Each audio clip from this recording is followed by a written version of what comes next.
The perfect Christmas presents. The Richard and Judy Book Club Autumn Collection, exclusive to WHSmith.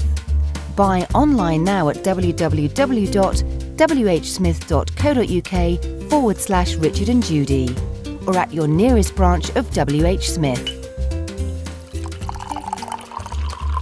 It really is the best pick-me-up you can get.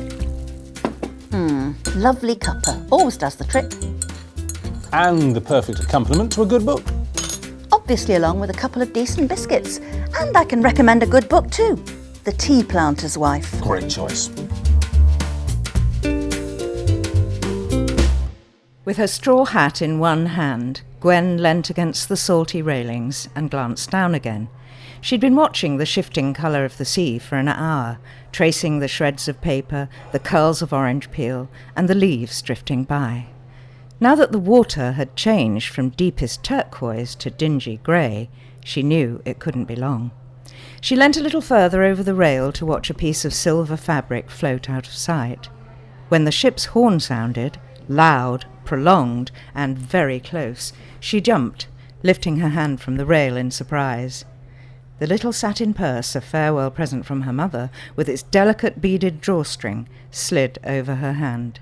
She gasped and reached out, but saw it was too late as the purse dropped into the ocean, swirled in the dirty water, and then sank. And with it, her money, and Lawrence's letter with his instructions folded neatly inside. She looked about her and felt another stirring of the unease she hadn't been able to shake off since leaving England. You can't get much further from Gloucestershire than Ceylon, her father had said. The steamy atmosphere of the tropics rises from these pages like a humid mist. We're talking about Dinah Jefferies' wonderful story, The Tea Planter's Wife. It's set on a tea plantation in 1920 Ceylon, and 19-year-old Gwendolyn Hooper is the new bride of the owner, a wealthy and charming widower.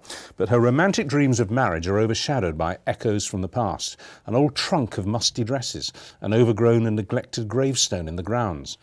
And the new husband refuses to talk about them. Gwen's perfect man is becoming a perfect stranger.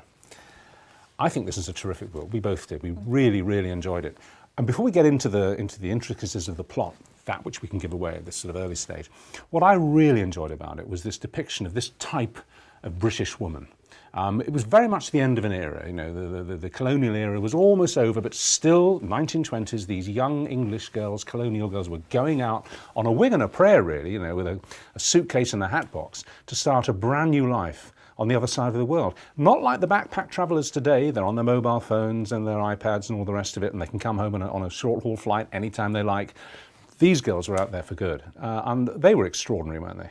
Well, they were, and to some extent, I based her on my mother, who had the same experience of going out to Malaysia just after the Second World War at the age of 19 and couldn't phone home, couldn't, write really. A letter would take, 3 weeks or whatever it took. So in a way, her feelings when she talked to me about what it was like for her, I drew on them to write Gwen, who of course was, considerably earlier in the 20s, but the same experience. And what, did your mother go out to be married? No, Mum got married to my dad in England, but then my dad got a job out there. Right. And so he just informed her that they were going. Gosh. It's obvious what was in it for 19-year-old girls like Gwendolyn Hooper. I mean, a marriage to a wealthy man, a top dog life on the estate and all the rest of it. But that's just a bit of it. I mean, they had to take on so much more, the climate, the hostility of local people in many, many cases. What was really in it for them? Why didn't they just marry a nice English businessman and live in Sevenoaks? I think you'd have to ask Gwen. I mean, she falls in love with Lawrence. Yes, it's true. In England. She meets him in England, marries him then, falls in love with him. And that's what drives her. When she gets there, it isn't like now where we see India and all these places on the TV if we haven't been there, and if we've been there quite easily. But then someone coming from England in 1925 would have perhaps seen a grainy photograph, nothing much more. Yes. So she went for love. And then what she met there wasn't exactly what she'd been expecting. Because there is a huge secret at the centre of Lawrence, her husband. Lawrence is in fact a widower, she knows that. But when she finds, as Richard mentioned when he was introducing you, this trunk of dusty old clothes, she knows that something must have happened in the past, which she knows next to nothing about, and Lawrence will not answer the questions.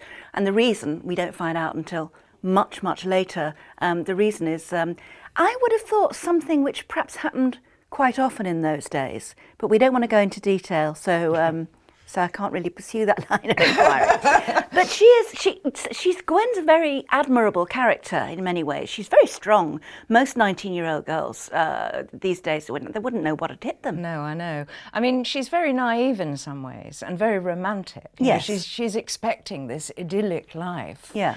And then she confronts what first of all is the first difficulties are just actually getting on with people and the staff and the racism that she comes across, which she doesn't understand. And then secondly, she suddenly realizes that there are secrets and she can't seem to find out what they are. And of course, in those days, men and women were not as open with each other as they sometimes are nowadays. It's not easy for her to get to the bottom of what this secret is. And then, of course, she in her turn has her own really terrifying secret that she has to keep herself. So in a way, I found it quite interesting because I was trying to think of, do people keep secrets from the people they love to protect the people they love? Or do people keep secrets to protect themselves? Yeah. And I think in her case, it's a bit of both. I like the fact she had a very kind of robust and vigorous attitude towards the physical side of the marriage, even though he's a bit backward and coming forwards, certainly at the very start of the book. That's quite modern, really, and that surprised me a bit. I thought maybe she'd be, being 19 and clearly a virgin, I would have thought she'd be a bit of an ingenue. But she's not. I mean, she knows what's what with the marriage, and she knows that the bedrock is sex. She gets it. You have to blame my publisher for that. That's a good answer. Well, good answer, yeah, absolutely. So the proofs came back not enough. Not enough sex. Well, actually, what they said was, I have to say, Lawrence was originally called Henry, and they did a straw poll around the office to see whether anyone would fancy. Sorry if anyone is a Henry. If anyone would fancy a Henry, and the answer came back no. So poor Henry became Lawrence, and she did say we do really have to understand the physical attraction between. Well, you these wrote two. it very well then. If that was imposed upon you from the top, and we both know as right as that happens. I actually once I sent it back to them, I had to tame it down again. But also, I mean, this is sort of partly to do with the aspect of racism, but also this huge sexual chemistry thing. The character who meets her off the boat when she can't actually find Lawrence at the beginning. Tell us about him, because he is somebody who's tremendously charismatic and sexually attractive, but he's not English, crucially. No, he's Sinhalese, he's an artist, so he's kind of bohemian, but wealthy enough, so he can mix with all sorts of people.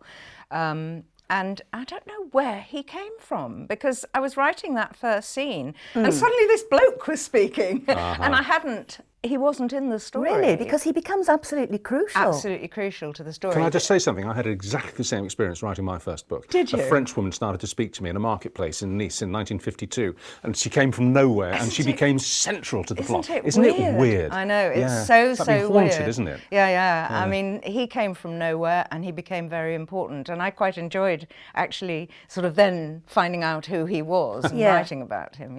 Yeah. Now, what about your own childhood? Because you were born, was it in Malaysia in 19... I was born in Malaysia.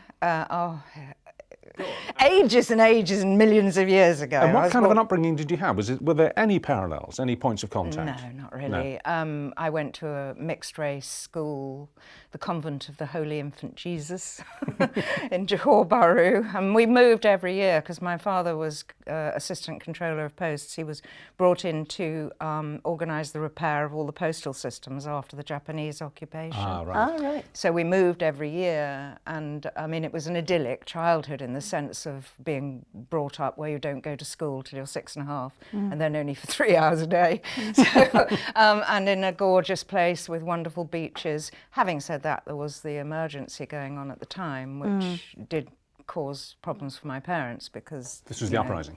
Yeah, they go. Well, it was a state of emergency was declared because of the Chinese so-called terrorists trying to change Malaya into a communist country. But do you still go back? You obviously look... No. I've been to Sri Lanka.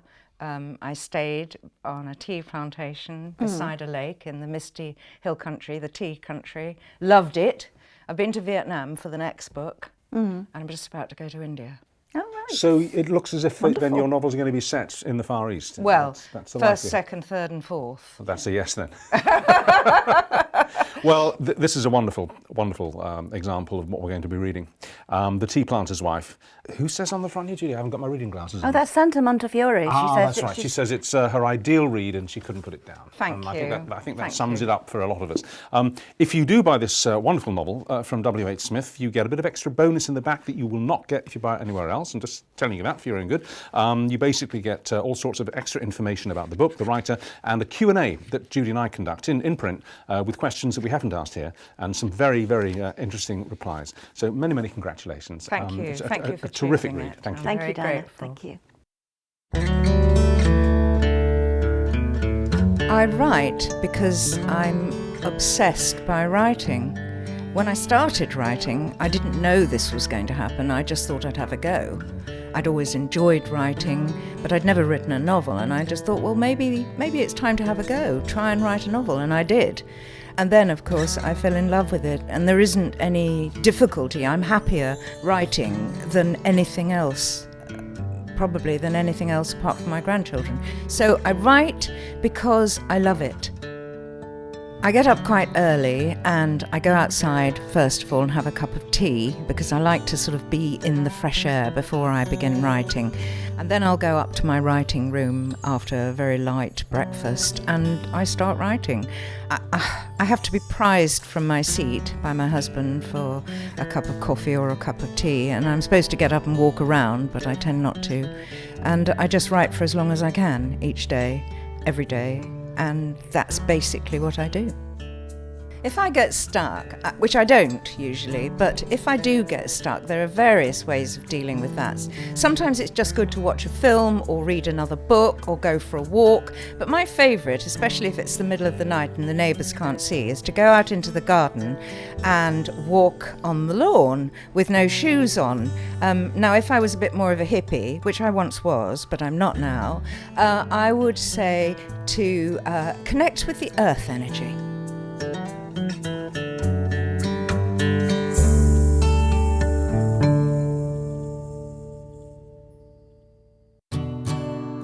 Well, the kind of things I like to read on a cold winter's night are thrillers, Rebus, Inspector Rebus, something by Ian Rankin.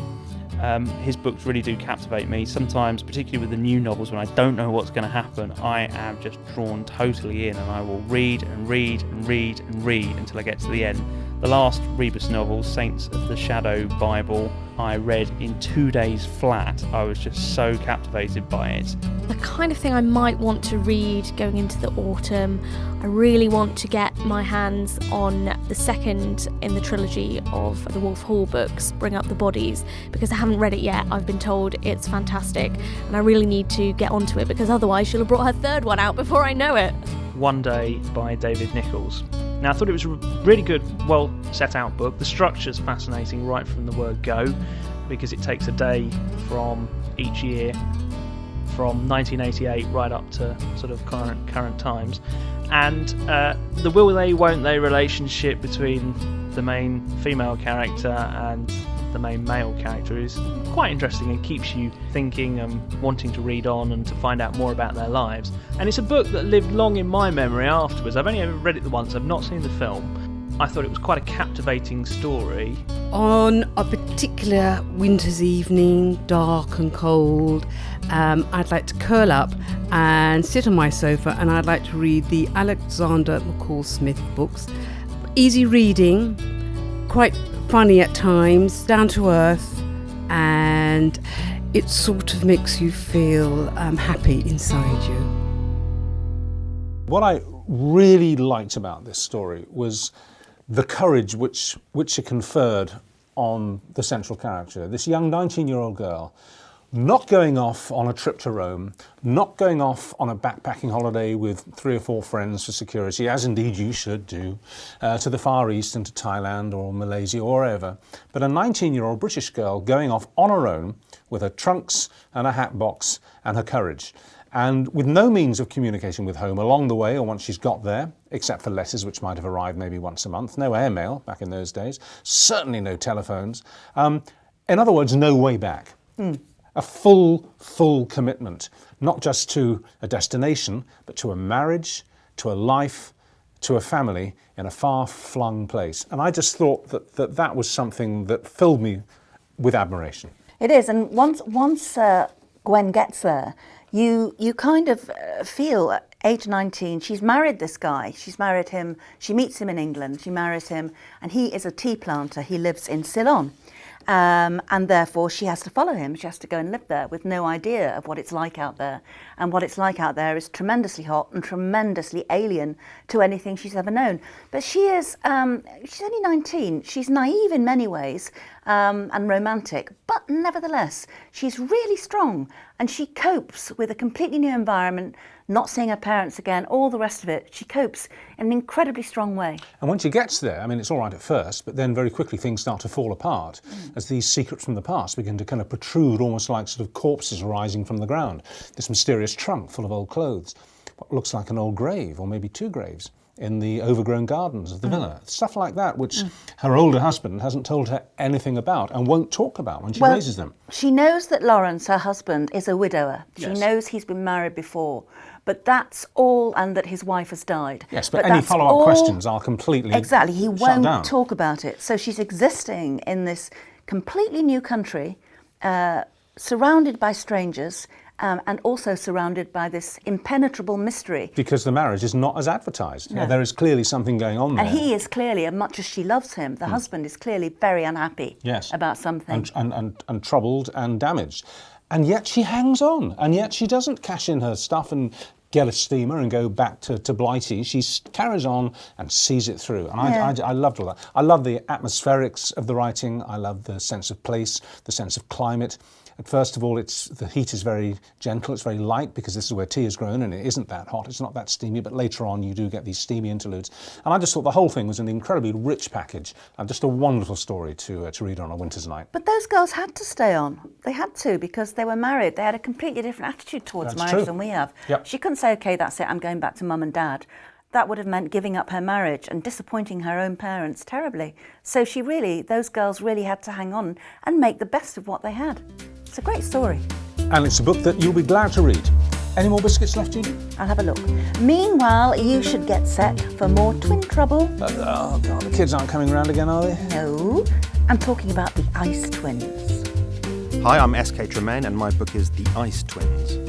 As well as writing books, I'm also a journalist, mainly a travel journalist, and there is a wonderful synergy between the two, is that I can go somewhere exotic or even somewhere in Europe or the UK. I can think, wow, what a great setting for a thriller. I mean, and that kind of happened with the Ice Twins, that I spent a lot of time in the Hebrides, at Eliantion, a particular island, but also in Skye and Shetland, and I love the north of Scotland. So visiting there as a travel journalist gave me more and more material for this book. So the two things, travel journalism and thriller writing, do work together very well.